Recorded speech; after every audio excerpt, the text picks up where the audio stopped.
بسم اللہ الرحمن الرحیم۔ السلام علیکم معزز دوستو، آپ دیکھ رہے ہیں ZHP TV اور میں ہوں زبیر الحسن۔ ZHP TV کے معزز دوستو، آپ دیکھ رہے ہیں 8000 صحابہ کی تاریخ، اور اس ویڈیو کا ٹائٹل ہے لڑکیوں کا سر کے بال کٹوانا کیسا ہے۔ میرے محترم دوستو، ایک صحابی ہیں حضرت اوس مری رضی اللہ تعالی عنہ۔ یہ صحابی امرؤ القیس کی اولاد میں سے تھے۔ ان کی بیٹی تھی، ان کا نام تھا ام جمیل بنت اوس مریہ رضی اللہ تعالی عنہ۔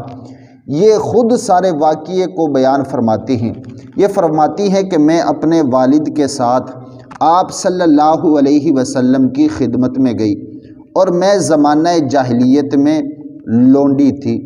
میرے کچھ بال تو لمبے تھے اور کچھ جگہ جگہ سے کٹے ہوئے تھے۔ تو آپ صلی اللہ علیہ وسلم کی جب میں خدمت میں گئی تو آپ صلی اللہ علیہ وسلم نے فرمایا کہ یہ جاہلیت کی وضع، جاہلیت کا یہ فیشن دور کر دو۔ زمانہ جاہلیت میں عورتوں کے سر کے بال کاٹے جاتے تھے، لیکن اسلام نے اس سے منع کر دیا اور عورتوں کے لیے سر کے بال منڈوانے کی ممانعت فرما دی۔ جس طرح مردوں کو داڑھی کے بال منڈوانا ممنوع ہے، تو یہ صحابیہ جب زمانہ جاہلیت کا فیشن، اس کی وضع اس نے دور کر دی، تو یہ دوبارہ پھر آپ صلی اللہ علیہ وسلم کی خدمت میں گئی۔ یہ خود فرماتی ہیں کہ میں جب آپ صلی اللہ علیہ وسلم کی دوبارہ خدمت میں گئی تو آپ صلی اللہ علیہ وسلم نے مجھے برکت کی دعا دی، اور آپ صلی اللہ علیہ وسلم نے اپنا ہاتھ میرے سر پر پھیرا۔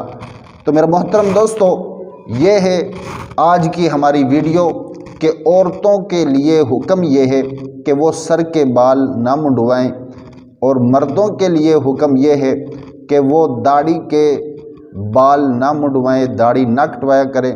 تو میرے محترم دوستو، یہ تھی آج کی ہماری ویڈیو۔ اگر آپ کو ویڈیو اچھی لگی ہو تو ویڈیو کو لائک کریں، چینل کو سبسکرائب کریں، اپنا بھی خیال رکھیں اور ہمارا بھی۔ اللہ حافظ۔